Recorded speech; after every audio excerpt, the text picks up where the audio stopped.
guys, it's your favorite dog on the block.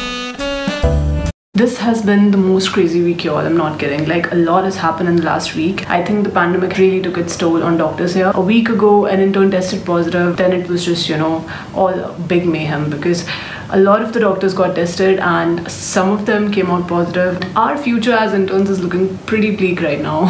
So we really don't know where to go from here. I think the problem is that a lot of patients admitted in the ward were not tested before. And when they got tested, they came out to be positive, and we had already, examined them or treated them. There was a lot of exposure that we didn't even know we had.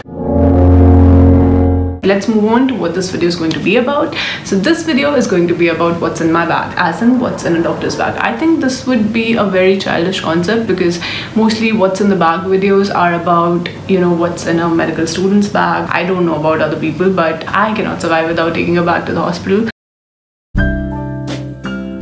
Might actually be helpful for me in cleaning it a bit. So without further ado, let's begin. Let's start with the bulky things. So I keep these notes. I think keeping notes is a way to make myself feel better, but it's a sense of security. My wallet, of course, because people need money. A spare mask. This has been ripped off its significance, I think. Loose pair of gloves. Multivitamins. I usually make sure to take multivitamin pills every day because they're supposed to be good for your health. Make it a point that I take it before leaving for work, but usually I do forget to take it, so I also keep a notepad. I keep a notepad because sometimes, there are things that might need. Stethoscope. Of course, I knew you guys were waiting for this. We are not using stethoscopes as of now, so I usually keep it in my bag, but actually we are required to, keep it here. Tic Tac. I like Tic Tac. Plain pages. Again, no real relevance here, but I do keep plain pages in my bag. So I keep a sanitizer.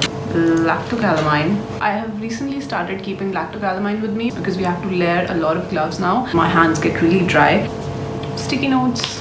I have a nail cutter as well in my bag. I don't know why. Okay, some loose change. I'm feeling rich now.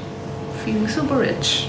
There is a lot of stuff that has been kept for a really long time that I have no idea about because I don't really clean my bag that often. Yes, a book. I actually bought this book because I thought that if I see it enough, if I take it everywhere with me, then there is a good chance that I will come to read it. This is a folder of my research. This is a very recent edition though. Yes, because I have to, get participants for my research. This makes it a very essential part of what's in my bag for me. Vapor rub. This again I think I've kept for the days when I get sick. I think it's very important to keep it, in case I get sick at hospital. Oh, I like this one. Oil blotting papers. So I use these because I have a oily skin. So I use oil blotting papers to make myself look presentable sometimes.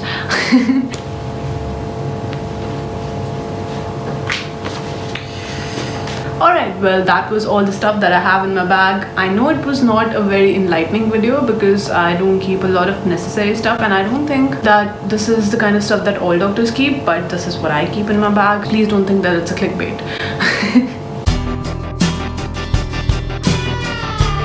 Of course, a pen, a moisturizer because again drying hands, a Vaseline because of dry lips, and I'm using a steroid cream right now, which is not a usual thing to keep in my bag. Then there's AirPods and keys.